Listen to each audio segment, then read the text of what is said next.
네, 관증 시작해 주시기 바랍니다. 안녕하세요. BTC 1 25기 훈련생 최현우입니다. 저는 서경대학교 뮤지컬과를 일터 사역자로 섬기고 있습니다.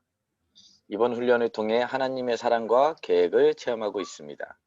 저는 지난 16년 동안 대학에서 강의하며 1200명 정도의 제자들을 만났었습니다.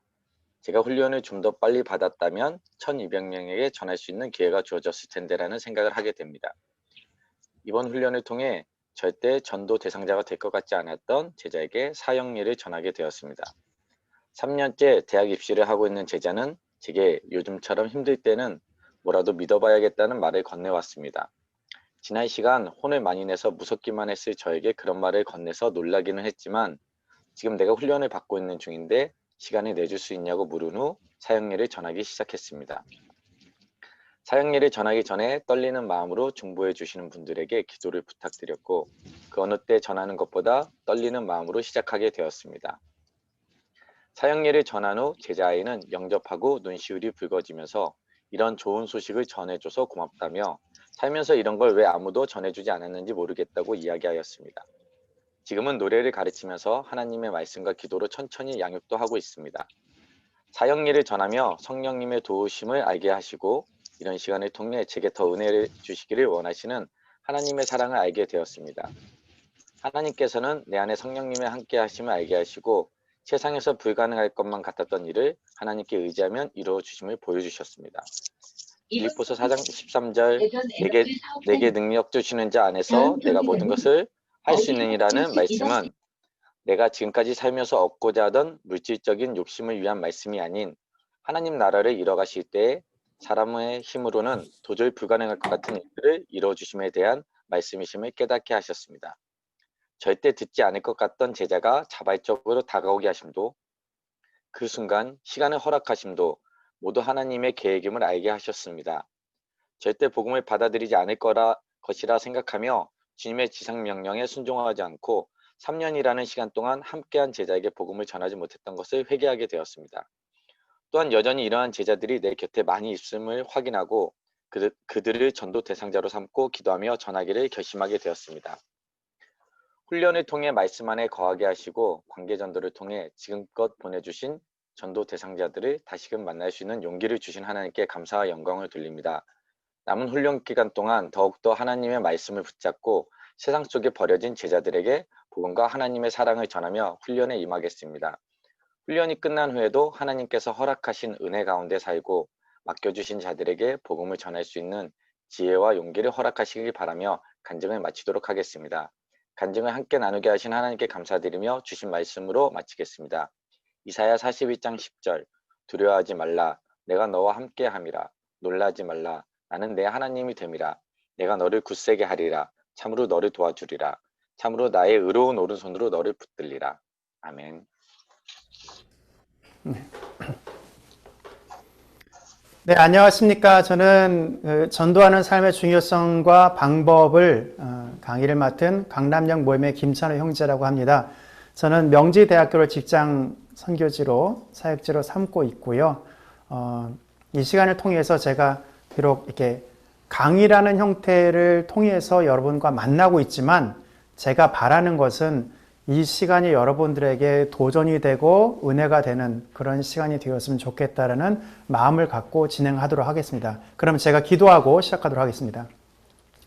사랑의 하나님 아버지, 저희가 이 시간을 함께 나눌 때 전한 자나 듣는 자나 주님 안에서 은혜가 넘치게 해주시고 우리가 주님께서 생명을 살리는 전도의 사명을 주셨음을 기억하게 하여 주시옵소서. 이 모든 말씀 우리 주 예수 그리스도 받들옵나이다. 아멘. 네, 하나님께서 저를 만나 주셨을 때 세 가지 사건을 통해서 제 인생 가운데 변화를 주셨습니다. 그 중에서 두 번째 사건이 화면에서 보이는 장소인데요. 여기는 강남 고속버스 터미널입니다. 제가 여러분과 같이 훈련을 받으면서 노방전도를 나갔을 때 그때 제가 이제 굉장히 낯을 가립니다. 그래서 그렇기 때문에 지금 이렇게 비대면으로 진행하는 게 저에게는 오히려 좀 편하고요. 낯을 가린 상황인데 제가 군대에서 이렇게 손가락이 잘려서 제대를 하다 보니까 저 안에 어떤 문제가 있었냐면 사람한테 다가가는 데 있어서 굉장히 주저함이 있었어요. 그러니까 내 안에 핸디캡이 있다 보니까 누구한테 다가가기도 어렵고 또 제가 성품적으로 굉장히 낯을 가린 성격이다 보니까 노방 전도하는 시간이 너무 힘든 거예요. 3주차 동안 한 명도 노방 전도를 못했어요. 근데 그게 노방 전도를 안 한 게 아니라 가서 이렇게 전하면 다 거절당하니까 그게 사실 굉장히 쉽지가 않더라고요. 너무나 힘들었어요. 그러다가 이제 4주차에 접어들었는데 그때도 여전히 제가 한 명도 전도를 하지 못했습니다. 그래서 이제 저를 인도해 주신 순장님께서 이제 끝날 시간이 다 됐음을 이제 얘기를 하셨는데 마침 제가 화면에 보시는 것처럼 이건 그때 사진은 아니고요. 제가 지금 찾은 사진입니다. 청주행 버스를 기다리고 계신 한 여자분을 만나게 해주셨어요. 그분은 다리를 꼬고 계셨고 껌을 굉장히 야무지게 씹고 계셨어요. 이렇게 야무지게 씹는다는 것은 이렇게 정상적으로 이렇게 치아와 치아가 부딪혀서 씹는 게 아니고 이렇게 비틀어서 씹고 계셨어요. 제가 그래서 이제 제가 뭐 이런 세미나를 듣고 있는데 이거 좀 들어주시겠습니까? 했더니 그 여자분이 뭐라고 했냐면 저보다 조금 나이가 많아 보이셨어요. 하시는 말씀이 저 15분 있다가 버스 타야 돼요 그러길래 사형리 전화하시면 아시겠지만 보통 사형리를 제대로 전하면 7, 8분은 걸립니다. 그런데 제가 염가 세일로 5분이면 됩니다. 그랬더니 이분이 한번 해보세요 그러시더라고요. 한번 해봐요 그냥 해봐. 그래서 제가 앉아가지고 사형리를 전하는데 그분이 1원리, 2원리, 3원리를 들었을 때 씹고 있던 껌을 뱉으셨고요. 4원리를 들으셨을 때 꼬았던 다리를 푸셨어요. 그리고 나서 이 영접 기도문이 마음에 드십니까? 하니까 마음에 든다라는 거예요. 그래서 영접 기도문 하고 제가 그분에게 5분만 시간 달라고 했기 때문에 그 뒤는 하지도 않고 10페이지까지만 하면 전도가 인정받으니까요. 그래서 아유 감사합니다 하면서 제 마음에서도 기쁨이 충만했죠. 나도 드디어 노방 전도를 했다. 왜냐하면 제가 그 전에 전도라고 하는 거는 우리 교회 갈래 이 정도만 해봤지 복음을 제대로 전한 적이 없었거든요. 그래서 이제 가려고 하는데 그 여자분이 저를 부르시는 거예요. 그러면서 잠시만요. 그래서 왜요? 그랬더니 그분이 저에게 무슨 말을 했냐면 근데 이제 내가 어떻게 살아야 하죠? 너무 황당한 거예요. 왜냐하면 나도 내가 어떻게 살아야 될지 모르겠는데 나보고 자기 일가 어떻게 살아야 될지 물어본다는 자체가 굉장히 좀 낯설었습니다. 그래서 자매님 뭐 청주 가시면은 좋은 교회 가셔서 뭐 하고 이렇게 하고 그냥 끝나고 돌아왔어요. 그러고 나서 훈련을 가서 훈련을 받고 집에 가서 제가 굉장히 혼란스러웠습니다. 그러면서 제 자신을 돌아보면서 무슨 생각했냐면 제가 나름대로 교회에서 굉장히 충성된 사람이었거든요. 제가 교회에서 한 주간 28시간을 봉사하는 사람이었고 제가 없으면 교회 헌금이 집계가 안 되고 제가 없으면 주보가 안 나오고 토요일날 목사님 신방 가면 같이 가고 그랬던 사람인데 이 경험이 저에겐 굉장히 낯설었습니다. 그래서 제가 제 삶을 되짚어 보면서 현대 크리스찬들의 문제가 뭐냐? 첫 번째, 전도를 해야 된다는 것도 모른다. 왜냐하면 제가 그랬거든요. 두 번째, 전도할 때 무슨 말을 해야 될지도 모른다. 그리고 세 번째, 저처럼 이제 내가 어떻게 살아야 할 거요? 라고 물어보는 사람한테 어떤 것이 그리스도인의 삶인지를 알려줄 수가 없다라는 게 제 인생의 결론이었습니다. 그래서 그 뒤로부터 저도 훈련받은 이후로 삶을 새롭게 할 것을 하나님 앞에 결단을 하고요. 양육을 어떻게 해야 되는지, 사람을 어떻게 대해야 되는지를 BBB 안에서 훈련받으면서 지금껏 이 자리에 오게 되었던 것입니다. 그래서 지금 이 시간은 강의를 통해서 여러분들이 뭐 빈칸도 채우시고요. 새로운 사실도 알게 되지만 아무쪼록 이 시간을 통해서 여러분들이 복음의 가치와 의미를 더 잘 알아가셨으면 좋겠습니다. 그러면 여러분들이 강의의 목적인데요. 제가 읽을 때 여러분들이 각자 있는 자리에서 한번 따라 읽어주셨으면 좋겠습니다. 마이크는 켜지 않으셔도 좋습니다. 강의의 목적입니다. 직장인 그리스도인으로서 전도의 개념과 중요성을 이해하고 직장 생활 가운데 일상적으로 전도하는 삶을 살도록 결단하게 하는 데 있다. 바꿔 말하면 이 강의를 여러분 듣고 나서 내가 개념이나 중요성 뭐 그런 것들은 잘 모르겠지만 내가 전도하는 것이 하나님의 뜻인 것 같다라는 것을 결단하는 게 이 시간의 목적인 것입니다. 한번 그 다음은 사례 연구를 보도록 하겠습니다. 사례 연구는 연구를 보시면 저와 같은 삶을 살았던 한 사람의 이야기가 등장하더라고요. 제가 한번 읽어볼게요. 한 부장님이 계셨는데 교회 장로세요. 그의 집안은 3대째 장로를 배출한 신앙의 명문 가문입니다. 그는 교회에서도 20년 이상 주일학교 반사를 섬겼고요. 주일학교 선생님을 섬겼고 직장에서도 선교회 회장으로 열심히 하는 신앙의 소유자였습니다. 그런데 이 정 부장님은 사촌 여동생이 치명적인 암이 걸려 살 날이 얼마 남지 않았는데 그가 해줄 수 있는 것이 큰 성경책을 한 권 사주고 교회에 나가라고 권하는 것 이외에는 다른 것을 할 수 있는 것이 아무것도 없었어요. 어느 날 얼마 후 그의 여동생은 세상을 떠났습니다. 그러던 그가 직장의 성역공 모임에 나오게 되었고 전도 훈련을 받으면서 자신의 신앙이 얼마나 큰 오류를 범하고 있었는지를 깨닫게 되었습니다. 그의 삶은 직장 내에서 복음 전하는 삶으로서 무섭게 바뀌기 시작했고요. 전도를 체계적으로 할 수 있다는 것이 얼마나 중요하고 곧 특권인 걸 깨닫고 직장에서 많은 사람들을 전도해서 주님 앞으로 인도했습니다. 그리고 그는 전도한 사람들 중에서 몇몇 사람들을 탁월한 제자로 양육하는 일에 우선순위를 드리는 삶을 열정적으로 살고 있습니다. 저희 직장이라든지 저희 강남역 모임에 처음 오시는 분들이 묻는 것이 있어요. 아니 이거 BBB 모임과 다른 뭐 기독 실업인 연합회 이런 게 차이점이 뭐냐라는 얘기들을 하십니다. 저는 단적으로 얘기 드리자면 다른 단체를 폄하하는 것은 아니고요. 저희 모임의 독특한 특성을 강조하자면 저희 모임은 믿는 자의 연합, 믿는 자들의 모임이 아니고 우리는 믿는 자들의 연합과 모임을 추구하지만 본질적으로 직장 내에서 제자 사역을 하는 것입니다. 직장 내에서 충성된 사람을 세우고 그로 하여금 재생산하도록 돕는 것이 우리 BBB가 갖고 있는 영성입니다. 바꿔 말하면 모임은 하고 있지만 내가 직장 내에서 제자를 세우지 못하고 있다면 그것은 BBB적인 가치는 아니라는 것입니다. 그러면 경우에 따라서 그러면 BBB적 가치가 과연 옳은 것이냐고 하는데 네, 저는 옳다고 생각합니다.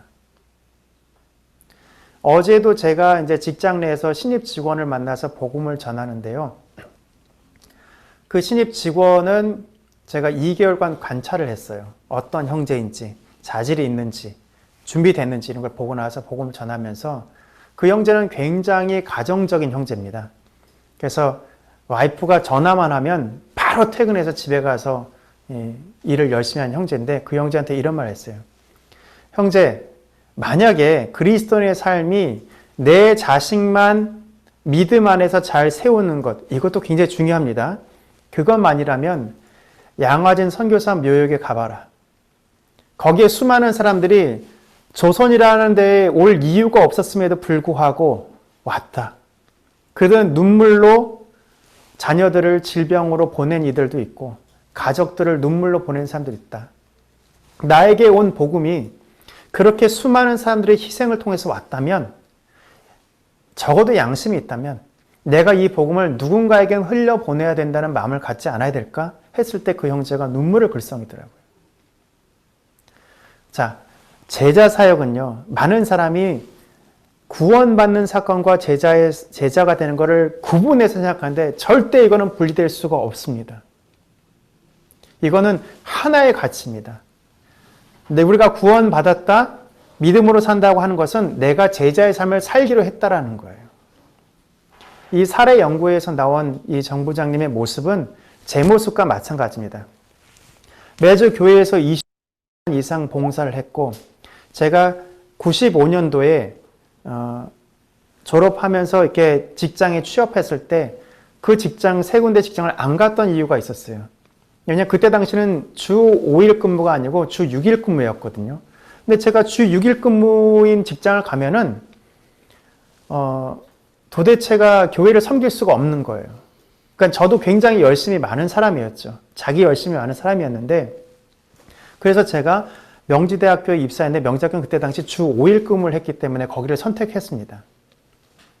물론 그 이후에 다 주 5일금으로 돌아갔지만 그럼에도 불구하고 제가 단 한 명에게도 제대로 된 복음을 전하지 못했고, 물론 이건 제 케이스예요. 다른 뭐 교회에 있는 분들이 그렇다는 거 제 케이스인데 단 한 명에도 복음을 제대로 전하지 못했고 복음으로 변화된 사람들에게 어떻게 살아야 할지를 전할 수 없었던 무기력한 그리스도인의 삶이 제 모습이었다는 거죠. 그런데 사례연구 다음 페이지입니다. 우리 중에 얼마나 많은 사람들이 이 복된 소식을 우리 자신끼리만 가지고 있나. 마치 예수 그리스도를 영접하는 것에서 그리스도인의 삶이 끝났다고 생각한다는 것이죠. 우리 크리스천 사회에서 돌아다니면서 우리 크리스천 친구들끼리만 즐기고 우리 크리스천 강사들의 말을 들으며 우리 크리스천 서적들을 읽고 우리가 크리스천 문화를 멋지게 즐기면서 말입니다. 미국의 일부 신학대학교는 신학 교과목 중에서 교회 부흥론, 교회 성장론 같은 과목들이 있어요. 근데 재밌게도 거기에 있는 교과목에 있는 내용 중에서 교회를 성장시키는 요인 중에 하나가 뭐냐면 기도와 말씀으로 사람을 세운다가 아니라 그 지역을 판단한 후에 그 지역의 중산층이 향유할 만한 문화를 만들어내라. 혹은 그 지역 중산층들이 누릴 만한 편리한 시설과 주차장을 완비하라. 이런 것이 교회 부흥의 요인이더라고요. 이게 문화로서의 기독교입니다. 그러니까 교회에서 그러니까 중산층이 누릴 만한 문화라는 게 뭐냐면 뭐 성서 지리반, 뭐 신약 연구반 이런 반들은 있어요. 근데 그걸 사람들이 듣습니다. 성경에 대한 지식은 늘어납니다. 그러나 내 삶을 결정적으로 변화시키는 복음과의 충돌이 내 안에 없는 거예요. 야, 출애굽을 이렇게 했대 하는 어떤 지리적인 이해는 늘어났지만 내가 어떠한 환경 속에도 그리스도를 본받고 살아가야겠다는 의지적인 결단은 사라져버린 거죠. 이것이 문화 기독교의 한계인 것입니다. 우리는 주님께서 십자가에서 이루신 승리로 얻어들인 전리품을 가지고 우리끼리만의 잔치를 벌이고 있는 것은 아닙니까? 저와 여러분에게 주는 질문입니다. 우리가 영적 과식증에 걸려있는 동안 주위에 있는 사람들은 영적인 굶주림을 추구하고 있는 것입니다. 그리스도를 따른 제자들로서 우리는 세상 속에 속하진 않았지만 이 세상 안에 있습니다. 우리가 세상에 존재하는 것은 세상을 그리스도께 인도하기 위해 세상에 있는 것입니다. 다음 페이지 볼게요. 저에게 주신 말씀이 이것입니다. 제 카카오톡에 있는 푸사에 이 말씀이 있어요. 제가 요한복음을 성역 공부하면서 요한복음 10장 18절과 요한복음 20장 21절에 있는 말씀이 저에게 정말 콱 와닿습니다. 아버지께서 나를 세상에 보내신 것 같이 나도 그들을 세상에 보내었고 아버지께서 나를 보내신 것 같이 나도 너희를 보내노라. 이것이 지금 현재 제 삶을 움직이고 있는 모토인 것입니다. 어제 만난 그 형제에게도 말했죠. 아버지께서 나를 세상에 보내셨다고 하는데 그 세상이 형제의 가정만을 의미하는 것은 아니다. 형제의 교회만을 의미하는 것은 아니다. 형제가 가장 많은 시간을 보내고 있고 형제가 가장 많은 마음을 쏟고 있는 직장이 형제의 선교지고 사명지인 것이다. 제가 교회에서 사역을 많이 할 때요. 이 직장에 대한 그 이해가 부족해가지고 제가 어떤 마음을 품었냐면 직장은 내가 하나님을 섬기기 위한 경제적인 이득만을 얻는 곳이라고 생각했어요. 그래서 직장 내에서 열심히 일을 했지만 땡 하면 퇴근해서 이제 교회를 가는 거죠. 교회 가서 뭐 섬기기도 하고 봉사기도 막 하고. 그런데 그 결과 저는 교회 안에서는 일꾼으로 인정됐지만 과연 그 삶이 하나님 앞에서 제자로서 인정받았는지는 제 스스로 생각할 때 아니었다고 생각합니다. 자, 이제 교재 들어가서 자, 전도란 무엇이냐라는 부분입니다. 전도란 구원받은 그리스도인이 내가 먼저 구원받은 그리스도인이 복음 모르는 사람들에게 예수 그리스도를 전하는 것입니다. 전하는 것. 자, 그리고 전도의 성경적 근거는요. 하나님의 명령이고 그가 원하시고 기뻐하시는 일이라는 거예요. 그리고 복음을 전하지 않는 것 자체가 하나님께 범죄하는 것입니다. 그리고 복음 전도는 하나님께 영광을 돌리는 일이에요. 만약에 우리 그리스도인이 전도도 없이 제자의 삶도 없이 살아간다면 저희는 단순히 교리 혹은 철학, 강령으로서의 기독교만을 이해할 뿐입니다. 마치 이 가르침을 잘 이해하고 잘 따르면 우리는 더 이상 그 이상의 삶을 살 필요가 없다라는 거죠. 뭐 예를 들자면 유교가 그렇지 않습니까? 뭐 가르침, 좋은 얘기 그렇게 듣는 건데 그게 아니라 복음을 받아들인 사람은 기본적으로 전도자의 삶을 살아야만 한다는 것입니다. 전도의 성경적 근거로는 복음을 증거하전과 하나님께 범죄하는 것인데 에스겔서에 있는 말씀입니다. 인자야 내가 너를 이스라엘 족속의 파수꾼으로 세웠으니 너는 내 입의 말을 듣고 나를 대신하여 그들을 깨우치라. 가령 내가 악인에게 말하기를 너는 꼭 죽으리라 할 때 내가 깨우치지 아니하거나 말로 악인에게 일러서 그 악한 길을 떠나 생명을 구원케 하지 아니하면 그 악인은 그 죄악 중에서 죽으려니와 내가 그 핏값을 내 손에 찾을 것이요. 우리가 이처럼 파수꾼적인 사명을 받았다라는 거죠. 이거는 뭐 에스겔서의 예를 들었지만 성경 곳곳에서 등장하는 동일한 이야기입니다. 그리고 저희가 복음 전도는 하나님께 영광을 돌리는 일이라는 것입니다. 요한복음 15장 8절 너희가 열매를 많이 맺으면 내 아버지께서 영광을 받으실 것이요 너희는 내 제자가 되리라. 하나님은 모든 사람이 구원을 받으며 진리를 아는 데 이르기를 원하시느니라 라고 되어져 있어요. 자, 여기서 한번 생각해 봐야 할 게 뭐냐면 우리가 예수 그리스도의 제자라고 한다면 이런 걸 한번 생각해 볼 수 있어요. 예수님 당시에 어떤 사람이 내가 예수님의 제자입니다 라고 얘기를 해요. 예수님의 제자라고 하는 것은 내가 예수님을 따르는 사람이라는 것입니다. 예수님 당시에 그 예수님을 따랐던 수많은 사람들이 있죠. 근데 어떤 사람이 예수님을 따르지도 않으면서 나는 제자입니다 할 수는 없다라는 거예요. 바꿔 말하면 제자의 삶은 예수님을 따르는 삶이고 그분이 가시는 곳, 그분이 하시는 일에 적극적으로 동참하는 삶인 것입니다. 물론 제가 알고 있는 목사님이나 여러분들에게 얘기했을 때 전도도 은사라고 하더라고요. 뭐 이런 말도 하시더라고요. 공부도 은사라고. 제가 재밌는 게 그 대상학원에 저희 애가 고3이거든요. 근데 저희 아이는 늘 이렇게 낮은 자리에서 이렇게 섬기는 위치에 있습니다. 네. 그렇기 때문에 저는 뭐 네 마음대로 해라 이렇게 하기 때문에 성적 때문에 뭐라고 하지 않거든요. 근데 제일 궁금한 거는 저는 저희 아이가 시험 기간에도 아프면 이렇게 학교에 가질 않으세요. 근데 그럼에도 불구하고 저희 아이보다 밑에 있는 한 4, 5명에 대해서는 저는 늘 그 아이들을 만나고 싶어 하죠. 이 아이들은 도대체 뭘까? 뭐 이렇게 생각을 하는데, 이렇게 그러면서도 제가 저희 아이에게 말하는 것은 뭐냐면, 성적보다는 네가 하나님의 사람이었으면 좋겠다라는 얘기를 하거든요.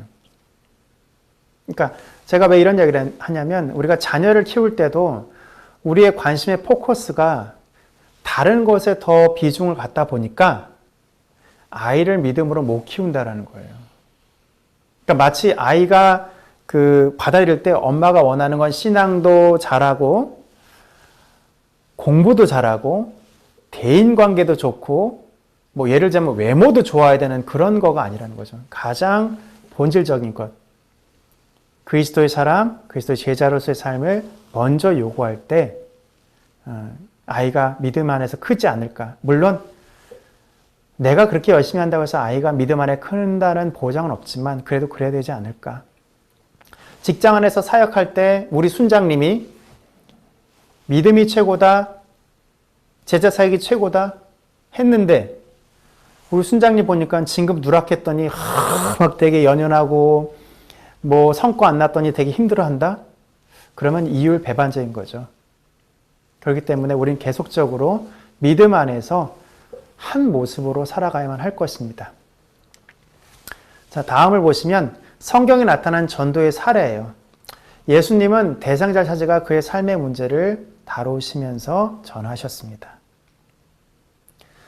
사마리아 성 우물가의 여인과 만남을 통해서 예수님은 그의 본질적인 문제와 그가 직면하도록 만드셨어요.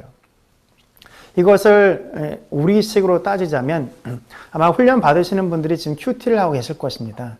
저는 사마리아 여인이 예수님 만난 사건과 우리가 큐티하는 시간이 저는 동일하다고 생각합니다. 우리가 무슨 점집처럼 성경책 펴서 이게 오늘 우리에게 주신 말씀이다 라고 한다는 것은 아니에요. 그런데 우리가 성경을 펴서 말씀을 연구하게 될 때 그 시간이 마치 사마리아 여인이 예수님 만난 것과 같은 시간이 돼야만 합니다. 그 말씀을 통해서 지금껏 이 말씀을 피기 전까지 내 머릿속에 있었던 삶의 문제들이 그 말씀과 충돌하는 시간이 내가 회복되는 시간이 되어야 되고 내가 말씀 앞에서 깨어지는 시간이 되어야 되고 내 삶의 문제가 말씀으로 해석되는 시간이 되어야만 합니다. 그래서 정말 마음을 여셔서 큐티를 하시고요. 이 큐티를 통해서 지금도 하나님이 말씀하신다는 것을 인식하시고 깊이 하나님과 만나셨으면 좋겠어요. 베드로와 요한도 어떤 관세자 유업에도 굴하지 않고 복음을 전합니다. 바울도 어디서든지 죽음을 각오하고 전하죠. 예수님 만난 사람들은 성경에 등장한 그 수많은 사람들은 단 한 명도 예외가 없이 전도자의 삶을 살았다는 것입니다. 생각해 보기입니다. 직장을 3년, 10년 다니면서도 한 사람에게도 복음을 전하지 않았다면 그리스도인으로서 직무유기한 것입니다. 하나님께서 우리에게 부여하신 거룩한 선교지인 직장에서의 삶을 헛되게 산 것입니다. 직장이 단순히 자신의 경제적인 문제만을 해결해 주는 장소라고 인식한다면 하나님은 참 슬프실 것입니다. 주님의 커다란 은혜로 구원을 얻은 그리스도인들은 어디에 있든지 전도인의 삶을 살아야 한다. 그것이 죽을 수밖에 없었던 우리를 구원해 주신 하나님에 대한 우리의 응답입니다. 저를 새롭게 한 사건이 있었어요. 제가 2000년에 저희 자매를 만나서 2001년 4월 28일 날 결혼했습니다. 올해로 20년째인데요. 근데 보통 결혼 전에 형제들이 자매의 말을 잘 듣습니다. 근데 자매가 2000년 12월 달에 저희 교회에 한 BBB에 다니던 자매님이 계셨는데 이 BBB 모임을 소개했어요. 여기 한번 나가봤으면 좋겠다 했는데 저희 자매가 저보다 이제 교회 선배이자 누나였어요. 4살 연상이신데 저보고 결혼 전에 깜짝 놀라신 분 계시네요. 네, 감사합니다.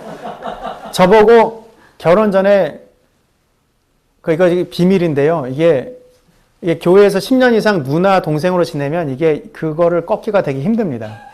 예, 되게 어려워요.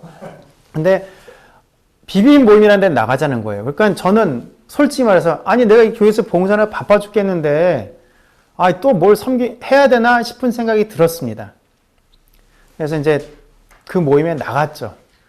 나가긴 나갔는데 이제 결혼 전이기 때문에 말 잘 들어야 돼서 또 이렇게 누님이 얘기하시면 잘 들어야 되지 않습니까? 그래서 일단 나갔는데 제가 비빔 모임 나가서 보니까 훈련 프로그램도 좋고 내용도 좋은 것 같아요. 제 생각은 뭐였냐면 여기서 정말 이렇게 계속 훈련을 받으면 한 3년 정도 훈련 받으면 이 컨텐츠를 갖고 교회를 섬기기 참 좋겠다라는 마음을 들었어요.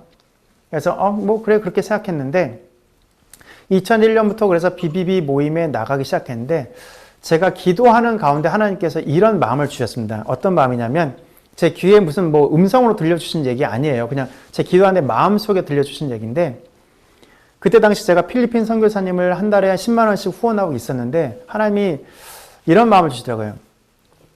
찬우야, 네가 중국으로 가는 선교사님을 후원한다고 한번 생각해 보자라는 마음을 주시더라고요. 그래서 네, 하나님. 그분이 와서 중국 선교 사역을 하려고 하니 나를 위해서 물질적으로 후원해 주시고 기도도 해 주십시오 하고 요청을 했다고 해보자. 네, 하나님. 그리고 이제 그분이 중국으로 가셨어요. 갔다가 한 3년 후에 오셨는데 제가 좀 더 이렇게 중국에서 영향력과 안정적인 사역을 해서 직장을 구해야 될 것 같습니다. 그래서 직장에 들어가도록 기도해 주십시오. 그래서 제가 예, 알겠습니다. 제가 기도해 드리도록 하겠습니다. 근데 그분이 가셨어요. 한 3년 있다 또 오시더니 제가 직장을 구해서 잘 다니고 있는데 좀 더 영향력을 위해서는 이제 부장이 되어야 될 것 같습니다. 그래서 부장 승진을 위해서 기도해 주십시오. 그래서 네, 알겠습니다. 또 3년 있다 오셨어요. 이분이 제가 이 중국의 한 성, 성에 대한 영향을 끼치기 위해서는 본부장이 되어야 될 것 같으니까 저를 위해서 기도해 주십시오. 그래서 제가 네, 알겠습니다. 기도하겠습니다. 또한 3년 있다 오시던 이분이 제가 이거 중국 전체에 영향력을 끼치기 위해서는 사장이 되어야 될 것 같은데 저를 위해서 기도해 주십시오. 그러는 거예요. 그래서 제가 예, 알겠습니다. 라고 이렇게 하겠다고 해봅시다. 그때 하나님 저한테 질문하셨어요. 다시 한번 말하자면 제 귀에 소리가 들린 건 아니고 제 마음속에 그런 생각이 들었습니다. 너 이 선교사님 후원할래? 하고 하나님 물으시더라고요. 자, 오늘 화면에서 선교사님 후원하시겠다는 분은 이렇게, 그러니까 제가 선교사님 후원하겠다고 했다면 이렇게 해주시고, 후원 안 하겠다고 생각하신 분은 이렇게 표시해 주세요. 그러면 한번 잠깐 생각해 보시고 한번 해볼게요. 하나, 둘, 셋. 네, 고민하는 분도 계시고, 네, 좋습니다. 네. 그래서 제가 뭐라고 했냐면, 저는 선교사님 후원하지 않겠습니다라고 했어요. 왜냐하면, 근데 이분 기도해주고 물질로 후원하는 그 목적이 있잖아요. 근데 이거 맨날 와서 하는 얘기가 뭐 직장을 구해야 된다, 승진해야 된다, 이런 얘기만 하니까, 하나님 저는 후원하지 않을 것 같은데요. 그랬더니 하나님이 저에게 주셨던 말씀이 있었어요. 내가 그래서 너에 대한 후원을 잠정 중단했어. 이런 얘기를 하시더라고요.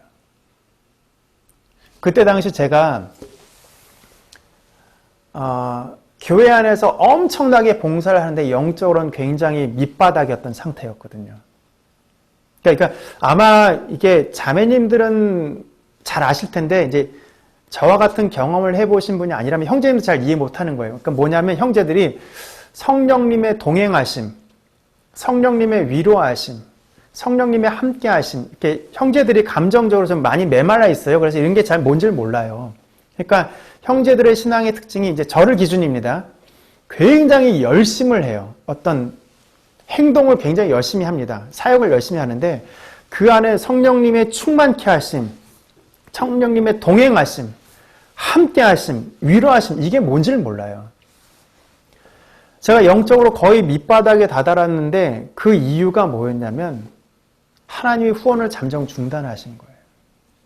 하나님께서 저는 제가 명지대학교를 제가 선택해서 갔다고 생각했는데 그게 아니라 하나님께서 그곳을 저에게 선교지고 사역지로 해서 보내셨는데 제가 매일 하나님께 드리는 기도는 뭐냐면 하나님 누구 때문에 힘들어요? 하나님 어떤 업무 때문에 힘들어요? 하나님 승진 때문에 힘들어요? 이런 문제 가지고 오니까 하나님이 후원을 잠깐 중단하셨던 거예요. 그래서 제가 하나님 그러면 하나님의 일을 제가 하도록 하겠습니다. 라고 마음을 먹고 다시금 직장 안에서 어떻게 살아야 될지를 결정을 했어요. 그때부터 시작된 전도인의 삶, 물론 그 전도인의 삶은 BTC, 그러니까 그 BTC 훈련이었습니다. 그 훈련을 통해서 제가 그때 당시 구매팀에 있었는데, 물론 제가 이제 그리스도인이기 전에 이미 선한 양심을 갖고 있거든요. 왜냐하면 제가 횡단보도를 걸을 때도 전 이렇게 가다가 이렇게 가서 이렇게 갑니다. 횡단보도 이 에어리어를 제가 안 벗어나요. 이게 도덕성이 다른 사람보다 좀 높기 때문에. 근데 저희 자매는 항상 이렇게 대각선으로 지나가죠. 그래서 제가 저희 가정에서 이게 제가 너무 힘든 거예요. 이게 전 대각선이 용납이 안 되거든요. 왜 이 선을 왜 벗어나냐? 이게 용납이 안 되는 거예요. 그래서 제가 고민하다가 이제 저희 가정에서 나름대로 결론을 내렸습니다. 저는 바른 생활을 추구하고요. 저희 자매님은 슬기로운 생활을 추구하십니다. 그래서 저희끼리 이렇게 합의를 봤어요. 제가 이제 구매팀에 있으면서도 이렇게 이렇게 벗어나는 걸 싫어하기 때문에 뭐 이렇게 누가 돈을 가져오거나 그런 것들을 전혀 거절을 했었거든요. 근데 제가 BTC 훈련 받으면서 제가 구매팀에 있으면서 저와 거래하는 분들의 리스트를 다 정리한 다음에 토요일 날, 뭐 어떤 때는 용산에 가서 점심은 이 업체 사장님과 저녁은 이 업체 사장님과 스케줄을 다 잡았어요. 그랬더니 거기 사장님들이 처음에는 어떻게 생각하시냐면 이 새끼가 드디어 이빨을 드러내는구나. 그래서 인컴 CNC의 원충현 사장님이라는 분은 한쪽 주머니에다 100만 원, 또 이쪽 주머니에 100만 원을 넣으시고 이걸로 안 되면 이걸 한 번 더 내밀겠다라고 생각을 하셨다라는 거예요. 근데 제가 점심때 가서 그분을 이식집으로 이렇게 갔어요. 제가 일식집으로 가려고 하는 게 아니라 저는 싼 데를 가고 싶었는데 그분이 저를 비싼 일식집으로 가시더라고요. 근데 제가 전도하러 갔는데 제가 얻어먹을 수 없으니까 계산을 했는데 2001년 당시에 5만 원짜리 일식 정말 네, 맛있었지만 힘들었습니다. 그러고 나서 전도를 하는데 그분이 이제 그때 그 얘기를 하시는 거예요. 내가 여기 100만 원, 여기 100만 원 넣어 갖고 왔는데 그 복음을 들으시고 정말 그분도 믿음 생활을 하고 싶다고 하셨고 그래서 그분과도 지금도 연락을 주고받고 있고 한 3년 전부터는 교회를 나가고 계세요. 그러니까 뿌리기는 2001년에 뿌렸는데 그로부터 한 15년이 지난 후에 그분이 이제 교회를 다니게 되셨다는 것 자체가 저에게 은혜인 거죠. 근데 저는 바라기는 여러분이 지금은 전도자의 삶을 살기 때문에 하나님의 함께 하심과 동행하심을 많이 느끼실 거예요. 그런데 하나님의 일을 멈추시거나 쉬는 순간 저처럼 어느 순간에 하나님의 함께 하심, 동행하심이 사라집니다. 그때는 하나님의 후원이 중단될 것을 두려워하십시오. 이거는 이제 제가 여러분을 위협하는 게 아니라 제 경험상 그렇더라고요. 그래서 빨리 하나님이 원하시는 자리로 가시는 것이 저는 정답이라고 생각합니다. 자, 다음 보겠습니다. 사례 연구 2입니다. 회사에서 전도인으로 소문나 있는 이 과장이 감사팀에 새로 발령받았어요. 그런데 옆자리에 근무하는 나 과장은 이 과장이 발령받은 날 다음과 같이 말을 했습니다. 우리 회사는 불제자 신회 추진위원장이다. 내가 불제자 신회 추진위원장인데 나더러 전도할 꿈도 꾸지 마세요. 왜냐하면 아마도 이 과장님이 계속 전도해 왔다는 걸 알기 때문에 이제 미리 경고를 하는 거죠. 근데 이 과장님은 이 사실을 선교의 지체들에게 알리고 기도 요청을 했습니다. 그리고 형제들과 함께 매일 아침 큐티 모임 때마다 이 나 과장을 위해서 기도했고 기도를 시작한 지 3개월이 되었을 때 성령께서 일하기 시작하셨어요. 어느 토요일 여느 때와 같이 큐티 모임 하면서 기도를 하는데 뜨거운 성령의 감동이 모인 사람들에게 임했습니다. 아니나 다를까 그날 점심 먹고 다른 사람이 다 퇴근하고 이 과장과 나 과장만이 빈 사무실에 남게 되었는데요. 이 과장님은 성령님이 인도하신 대로 나 과장님을 원탁 테이블로 안내한 후에 사역일을 꺼내어 읽어 내려가기 시작했습니다. 10여 분이 지났을 때 나 과장은 아무런 저항도 하지 않고 예수님을 구주와 주님으로 영접하게 되었다. 그 다음날 주일에 나 과장은 교회에 나갔고요. 이 과장은 나 과장이 복음을 받아들인 사실 앞에서 하나님께 큰 영광을 돌렸다는 거죠. 제가 작년에 업무 스트레스와 그 직장 상사가 너무 좀 힘든 분을 만나서 제가 우울증에 걸렸던 사건이 있습니다. 그래서 이제 정신병원에 가서 약 처방받고 이렇게 했죠. 근데 참 재미있는 것은 뭐냐면 그 상사분이 저를 다른 부서에 보낸 걸 절대 용납하지 않더라고요. 그래가지고 팀장인 저를 팀원으로 강등시키고 내가 최대한 업무 안 시키게 하고 저를 내보내주지 않더라고요. 그러니까 원인이 이 사람 때문에 발생했는데 그 사람이 저를 안 놔주니까 증세가 별로 안 좋아지더라고요. 근데 재밌는 거는 그때 저를 하러 왔던 분들 중에서 김일재 팀장님이라는 분이 계신데 그분이 제가 복음을 전했던 분이고 그 복음을 전한 이후에 교회를 다니셨던 분이거든요. 근데 그분이 저한테 와서 그러더라고요. 야, 예수 믿는 네가 이게 왜 아파? 딱 하는데 진짜 와닿더라고요. 와 닿으면서도 정말 크게 감동이 됐던 것은 뭐였냐면 그분이 이제 이분이 성장해가지고 저한테 오히려 이렇게 한다는 게 너무나 감사했고요. 또 복음을 전하면서 감사했던 것은 뭐냐면 아직은 교회를 나가시지 않는데 제가 복음을 진지하게 전했을 때 내가 만약에 교회를 나간다면 너한테 제일 먼저 얘기할게 했던 분이 계시거든요. 근데 너무 감사한 거는 그분은 아직 교회를 나가지 않는데요. 그분의 와이프가 교회를 나가기 시작한 거예요. 그러니까 그래서 얼마 전에 그분의 어머니 장례가 있었거든요. 근데 그분의 아버지 장례식 때는 이렇게 절을 하고 다들 그런 분위기였는데 그분의 어머니 장례식 때는 이렇게 와이프분께서 기독교식으로 하겠다고 해서 이렇게 절을 안 하시더라고요. 그것도 저에게 굉장히 큰 감동이었죠. 여러분들이 복음을 전하면 전할수록 하나님께서 운행하신다. 하나님께서 행하신다라는 것을 계속적으로 경험하게 되실 것입니다. 자, 열매 맺는 전도의 방법은 여러분들이 그리스도인임을 확신해야만 합니다.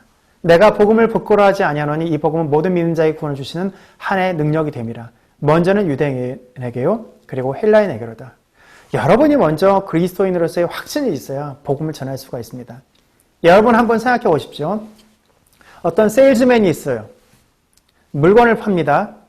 혹은 보험 영업하는 분이 계세요. 그런데 이분이 이 제품에 대해서 확신이 없어요. 어떤 직원은 자기 직장을 좋은 직장으로 생각하지 않아요. 그러면 어디 가서 떳떳하게 내 직장을 소개할 수가 없는 겁니다. 마찬가지로 내가 믿는 그리스도가, 내가 믿는 하나님이 구세주임을 확신해야만 우리가 담대하게 복음을 전할 수 있다는 거죠. 그렇다면 내가 비록 제대로 전하지 못했어도 이런 거예요. 너무 좋은 제품은 내가 제대로 설명하지 않아도 받는 사람이 이게 좋은 거라는 걸 알아요. 그런 것처럼 우리가 전하는 복음은 최고입니다. 우리가 전하는 복음은 능력입니다. 이것을 확신한다면 여러분들이 복음 앞에 주저할 이유가 없는 거죠. 먼저는 담대하게 전하십시오. 그리스도임을 확신하십시오. 그 다음은 고백하지 않는 죄가 없도록 해야만 할 것입니다. 나의 마음에 죄악을 품었더니 주께서 듣지 아니하시리라. 만일 우리가 우리 죄를 자백하면 그는 미쁘시고 의로사 우리 죄를 사하시며 우리를 모든 불에서 깨끗하게 하실 것입니다. 왜 죄부 고백을 해야 되냐면 먼저는 우리가 하나님과 관계가 회복돼야 돼요. 복음은 나의 어떠함에도 불구하고 그 자체로 능력이 있습니다. 그러나 그 복음이 나에게 큰 확신이 되고 그 복음을 전하게 될 때 나에게 큰 기쁨이 있기 위해서는 먼저 나와 하나님과의 관계를 회복하는 것이 필요합니다. 생각해 보십시오. 출애굽한 이스라엘 백성을 하나님이 시내산에서 만나셔서 언약을 맺는데 하나님이 사흘 동안 기다리라고 하시고 너희로 스스로 성결케 하라고 하십니다. 하나님과 만나는 그 자리는 우리가 스스로 자신을 돌아봐야만 하는 시간인 것입니다. 우리의 어떠함에도 불구하고 복음은 능력이 있지만 내가 스스로 하나님 앞에 겸비하게 될 때 성령님께서 역사하신 것을 우리가 볼 수 있게 되는 것입니다. 그리고 무엇보다도 성령 충만을 간구하십시오. 예수께서 세례를 받으시고 곧 물에 올라오실 때 새하늘이 열고 하나님의 성령이 비둘같이 내려 자기 위에 임하심을 보시게 됩니다. 오직 성령이 너에게 임하시면 너희가 권능을 받고 예루살렘과 온 유대와 사마리아 땅끝까지 이르러 내 증인이 되리라 하셨습니다. 자, 만약에 이 모든 제자의 삶이 성령님과 무관하다면 예수님은 굳이 기다리라고 하실 필요가 없었다라는 거예요. 그냥 예수님은 승천하시면서 자, 내가 전한 말 잘 기억하지? 내가 훈련한 거 잘 기억하지?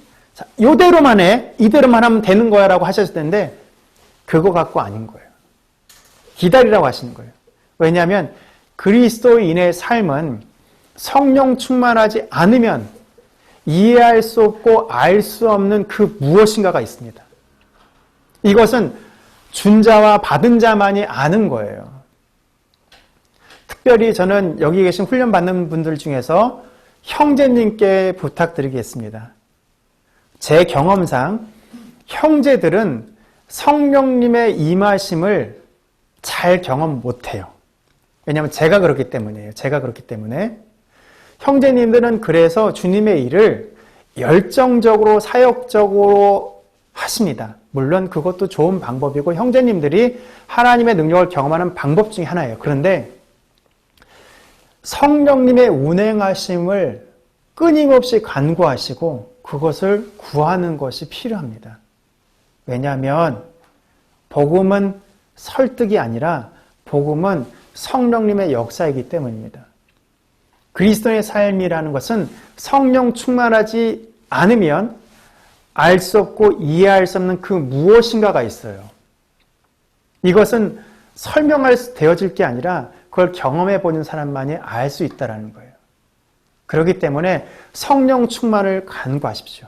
성령 충만을 간구하게 될 때 성령 충만하지 않으면 알 수 없고 이해할 수 없고 경험할 수 없는 것들을 보게 됩니다. 성령 충만한 사람은 전도하게 될 때 사람이 변화되고 복음을 받아들이는 걸 통해서 하나님의 역사하심을 볼 수 있어요. 그런데 성령 충만하지 않으면 전도의 그 사역들을 통해서 자기 의가 생기고 자기 열심이 생겨나기 시작합니다. 그것은 바꿔 말하면 하나님의 함께하심, 동행하심, 역사하심을 경험하지 못하고 있다는 거예요. 그래서 성령 충만한 사람은 끊임없이 겸손할 수 있고 끊임없이 눈물 지을 수 있지만 성령 충만하지 않는 사람은 사역을 하면 할수록 자기 의와 교만이 생겨날 수밖에 없습니다. 그리고 그리스도를 전해줄 준비를 하라. 저는 사형리를 가지고 전도합니다. 왜냐하면 가장 짧은 시간에 기독교의 깊은 교리를 전할 수 있는 방법이 이거밖에 없다고 생각이 들어요. 왜냐하면 전도 폭발 훈련도 받았지만 이렇게 40분을 전한다는 게 이렇게 쉽지가 않거든요. 한 40여 분을. 예전에 전도 폭발 훈련할 때 기억에 남는 게 뭐냐면 예전에 그 양재역에 그 돈가스를 파는 어떤 레스토랑이 있었어요. 손님이 되게 없습니다. 손님이 되게 없다 보니까 거기가 그 전도하기에 굉장히 유망한 곳이었어요. 그래서 전도폭발 훈련을 막 이렇게 뭐 내려놓고 섰다 일어섰다 막 하거든요. 근데 거기 보면은 항상 이렇게 전도팀이 있었는데 나중에 보니까 거기 주인 되신 분께서 이 정도가 됐으면 쓸 때가 됐어. 이 정도가 됐으면 뭐 어떻게 할 때 해서 이걸 다 아시더라고요. 그래서 그분이 절대 방해를 안 하셨는데 참 아쉬운 거는 그 레스토랑이 전도하기에 너무 좋았는데 손님이 너무 없는 관계로 문을 닫았습니다. 잘 되기를 기도했지만 그리스도를 전해줄 준비를 해야 돼요. 그래서 제 다이어리에는 항상 사형리를 껴놓고 있습니다. 그리고 제 책상에 사형리를 항상 준비하고 있죠. 왜냐하면 어느 때든지 기회가 되면 복음을 전해야 되기 때문이죠. 자, 그리고 기도하셔야 됩니다. 제 기준으로 저는 참 기도를 안 하는 사람입니다. 그리고 제가 알기로 형제님들이 이렇게 기도를 잘 못하시거나 잘 안 하세요. 근데 기도하게 될 때 우리는 하나님께서 무엇을 원하신지를 구체적으로 알게 됩니다. 그래서 기도가 필요한 것입니다. 기도하게 될 때 하나님이 내 삶을 통해서 무엇을 하기 원하신지를 알게 되실 거예요. 그리고 열매 맺는 전도의 방법은 가서 담대하게 전하는 거죠. 제가 붙어있는 여기에 있는 사진은요, 저희가 인도 선교 갈 때 이제 제가 너무나 감격스러워서 이 부분을 남겨뒀는데, 저희 선교팀이 가는 인도의 선교팀이 갈 때 인도 정부로부터 공식적으로 사역을 허가받은 허가장이 이겁니다. 그래서 내용을 보시면 물론 크리스천 컬처라는 부분이 되어져 있지만 이거 인도에 갈 때 너무나 감격스러웠어요. 저희가 보통 이렇게 공항에서 이제 비행기에서 내려서 이렇게 심사대를 지나잖아요. 근데 저거 하나 받으니까요, 그냥 인원만 체크한 다음에 다 나가라고 그러더라고요. 너무 감사했어요. 그리고 그 밑에 있는 거는 신문에 실린 저희의 모습입니다. 코리안 크리스천 페스티벌 해가지고요, 저희가 거기서 복음 전하는데 너무나 감격스러웠다는 거죠. 저희가 인도에서 복음을 전하면 보통 힌두교도나 이런 분들한테 제질당할까 두려워하는데요. 그렇지 않더라고요. 정말 담대하게 전하십시오. 제가 처음에 인도 선교 갔을 때 제가 이제 부담스러웠던 게 있어요. 뭐냐면 저희가 복음을 전문을 A4 한 장으로 이렇게 외웠습니다. 이렇게 발음을 모르니까 그걸 한국말로 적었어요. 그러니까 어차피 언어로 써도 모르니까. 그래서 지금도 외우고 있는 건데, 놈스카 말와첸 아빠나들께 되게 쿠쿠쇼치 아미 도킹 코레 되게 했었지 아말람 김찬호 아미 크리스찬, 셰이든 수두주스케 비샤스코리, 스케 그런 뽀글 때께 아말치문에 쇼티 쿱 아논다체 쿠샤체 산티아체 이렇게 되는데, 이게 이제 뭐 그 복음을 이제 인도 말로 이렇게 벵갈어로 이렇게 한글말로 써서 이렇게 외웠어요.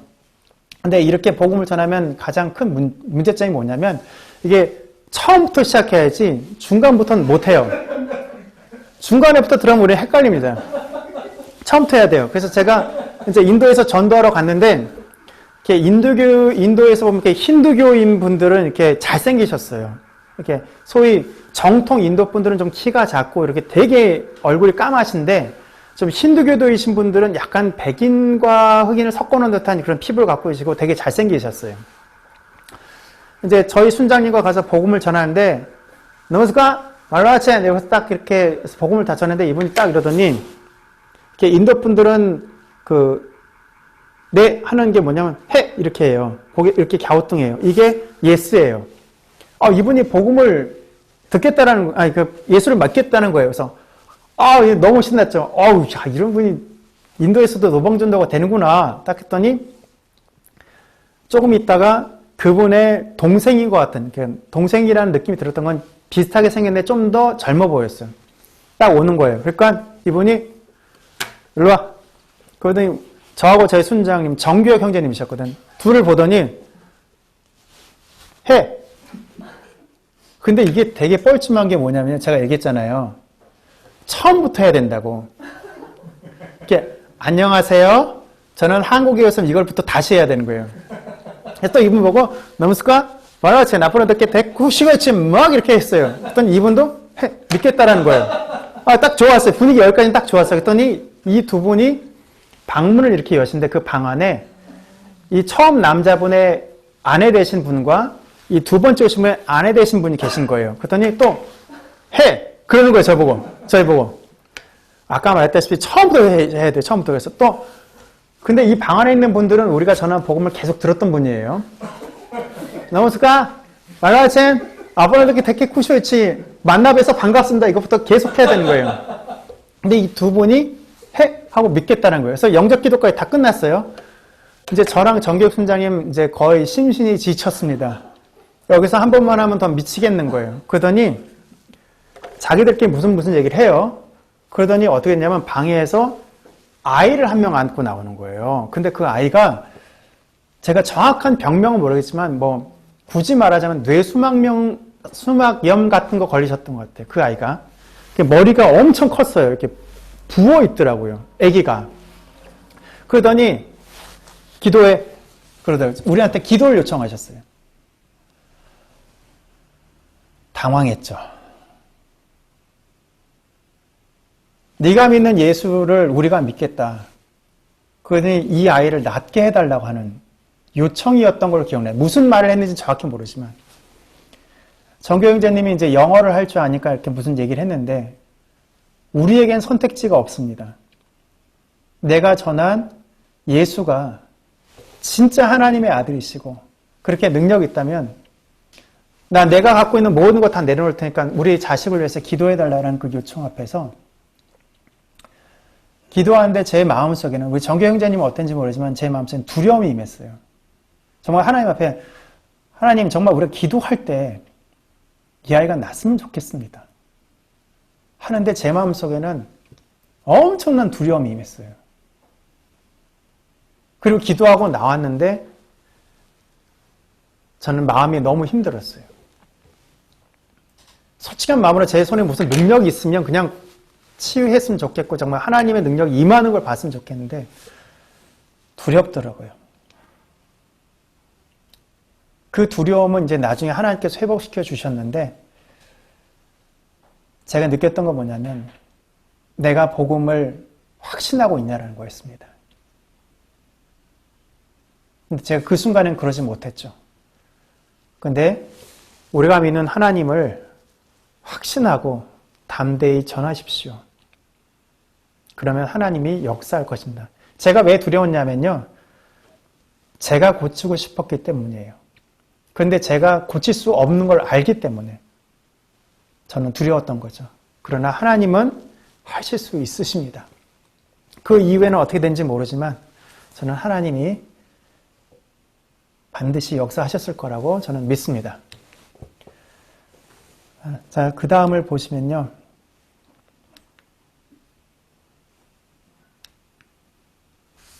예, 제가 다음 페이지가 안 넘어가네요. 넘겨주시겠어요? 보통 이렇게 분위기 좋게 갔으면 그냥 그 다음 장에 탁 넘어가야 되는데 안 되네요. 네. 예. 그리스도에 대해서만 얘기하라라고 하는 부분이다. 이제 이 리모컨 됩니다. 저희가 엄한 얘기 갖고 언쟁을 부릴 필요는 없어요. 그러니까 항상 전도를 하면은 역사와 전통을 자랑하는 질문들이 등장합니다. 그럼 이순신 장군은 어떻게 됐나요? 세종대왕은 어떻게 됐나요? 복음을 전에 듣지 못했던 사람은 어떻게 됐나요? 하는 엉뚱한 질문이 등장하는데 우리가 그러한 것들을 당황하지 않고 논쟁을 피하면서 긍정적으로 그들의 이야기를 듣지만 복음을 전하는 데 집중해야 합니다. 그분들이 이야기할 것 같으면 이것만 해드리고 이것만 전해드리고 제가 다시 설명드릴게요 하는 식으로 해서 계속해서 미리 막거나 답변을 뒤로 미루거나 간단한 경우에는 빨리 대답하시고요. 답을 모를 경우에 알아올 것을 약속하셔야 됩니다. 그건 내가 잘 모르는데 제가 좀 더 알아보고 전하겠습니다 라고 하는 게 훨씬 더 효과적이죠. 복음을 전했는데 모르는 걸 자꾸 아는 것처럼 하는 것만큼 어리석은 없는 것 같아요. 그리스도에 대해서만 이야기하십시오. 그리고 결과를 기대하시죠. 저희가 보통 이렇게 전도할 때 사진을 안 찍기 때문에 제가 이 사진이 별로 없는데 이거는 인도 선교 갔을 때의 모습이에요. 그 선교지에서 이렇게 다행히 이제 사진을 찍어준 지체가 있어서 제가 이런 걸 했는데 복음이라는 거를 그분들이 얼마나 진지하게 받아들인지 몰라요. 여러분 전도 현장에서 느끼잖아요. 이거 갖고 될까 하는 그 복음이 그분들에게 능력이 된다니까요. 내가 알지 못했던 예수 그리스도가 사실은 내 아버지였다. 나의 구원자이다라는 걸 발견하는 것은 정말 감격적인 만남입니다. 결과를 기대하십시오. 내가 하는 것이 아니라 하나님이 하실 것이기 때문에 분명한 결과를 기대하십시오. 다만 어떤 거는 씨를 뿌렸다고 해서 당장 열매를 맺는 것도 있을 수는 있지만 어떤 것은 아까 말씀드린 것처럼 15년 정도가 지난 다음에 열매가 맺히기도 합니다. 나는 씨 먹고 아볼로는 물 주었을 때 자라나게 하신 이는 하나님이신 것입니다. 내가 바라던 때에 일어나지 않을 수는 있지만 하나님 때의 결과는 반드시 나타납니다.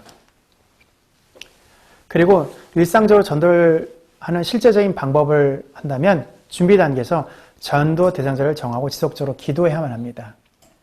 그리고 복음 전할 자연스러운 기회를 계획하십시오. 저는 다이어리를 굉장히 잘 활용하는데요. 저희 다이어리에다가 언제 누구에게 전했으면 좋겠다는 걸 항상 적습니다. 그렇게 되면은 우연찮은 만남 속에서도 복음을 전할 수도 있지만 제 스스로가 동기부여되는 부분이 있어요. 왜냐하면 그게 숙제 같거든요. 저는 이렇게 써놓고 그걸 이렇게 지워나가면서 일을 하는 스타일인데 그게 안 지워지면은 계속 눈에 거슬리는 거예요. 그러니까 제가 의지적으로 전도를 끊임없이 할 수 있는 사람이 아니기 때문에 저는 적어놓고 그것을 이렇게 지워나가는 방식으로 하는데 전 개인적으로 그렇게 하는 방식도 좋다고 생각합니다. 전도 대상자 정하시고 지속적으로 기도하시고 자연스러운 기회를 찾도록 하십시오. 업무를 부탁하거나 부탁을 도와준다든지 자주 만나 식사할 기회를 갖는다든지 경조사의 정성과 관심을 표현한다든지 가족에 대한 관심을 표현한다면 좀 더 복음을 전하기 쉬우실 겁니다.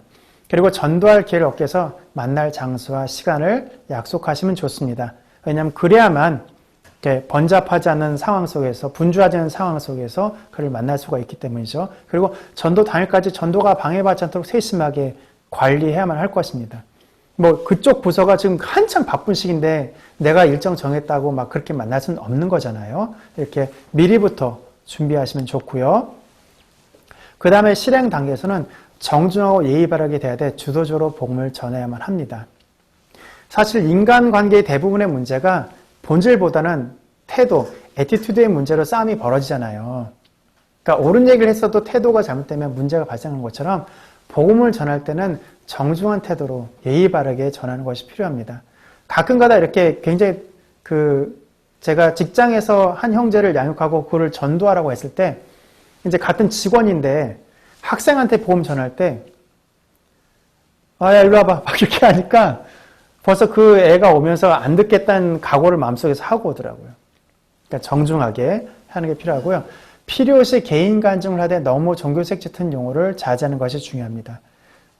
개인적으로 생각할 때, 전도할 때 개인 간증은 한 2, 3분짜리 혹은 10분 이상 되는 걸 2개를 준비하면 좋습니다. 그래서 사형리로 전하기 어색한 상황 속에서 내 삶에 오신 예수 그리스도를 증거하면 그것도 좋은 전도의 방법이 될 수가 있고요. 전도 대상자가 관심에 집중할 수 있도록 적절한 확인 질문을 하는 것이 좋습니다.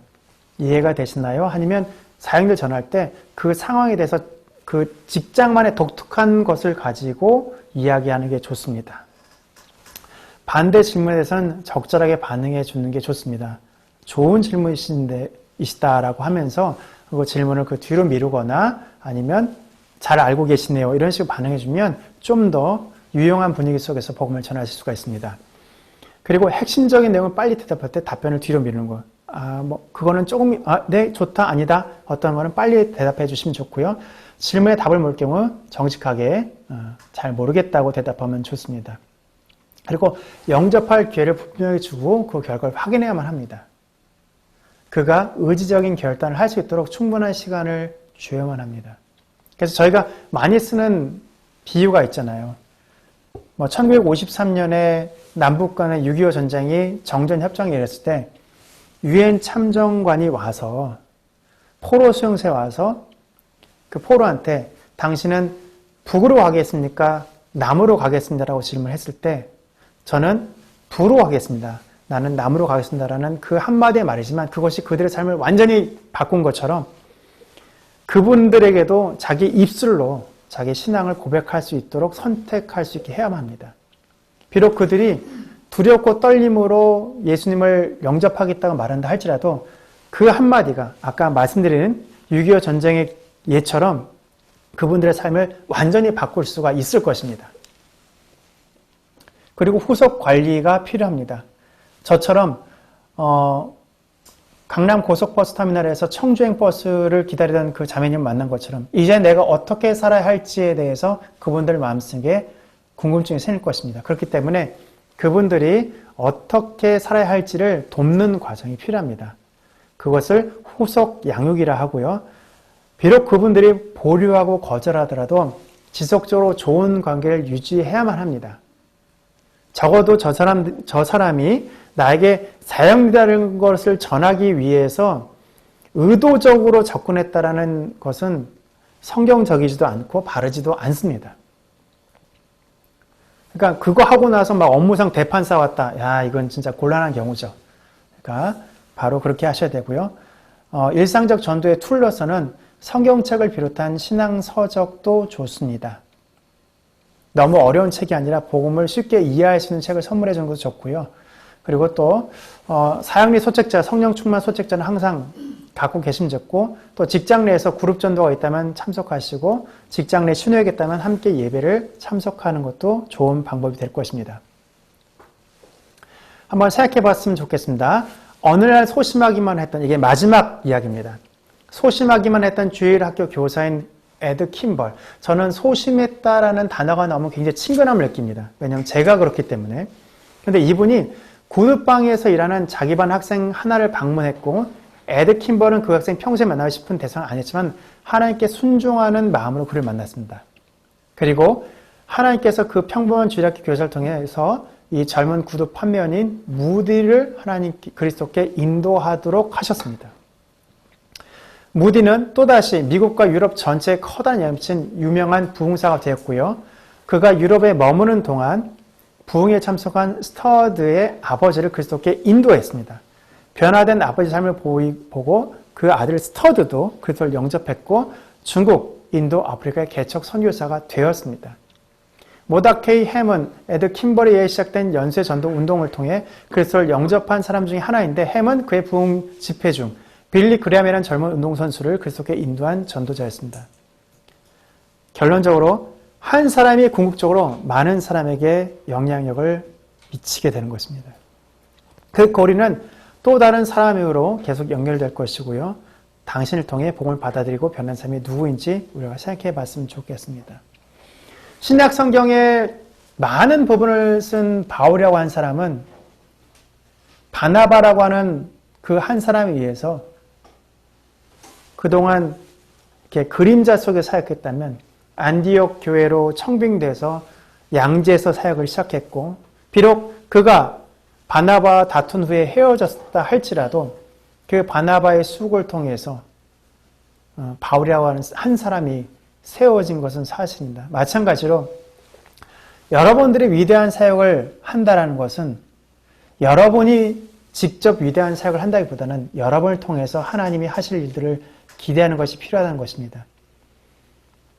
각자의 은사와 각자의 성품과 각자의 기질은 다를지라도 우리가 전한 복음으로 한 사람이 세워질 때 하나님 나라가 세워진다는 것을 확신하십시오.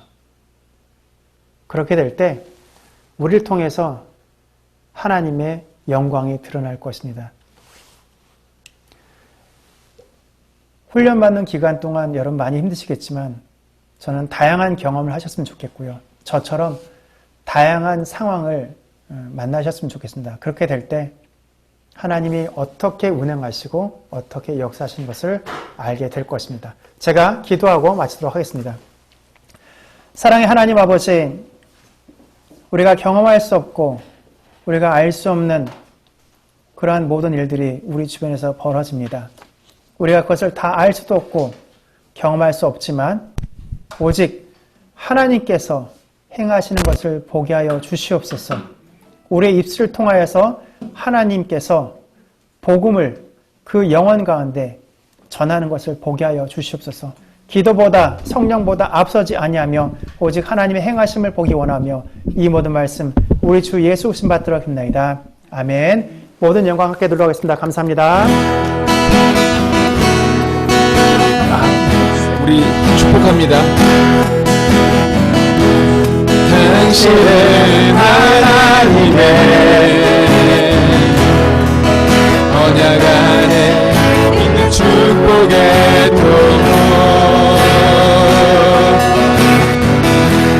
당신을 통하여서 열방이 주께 돌아오게 되니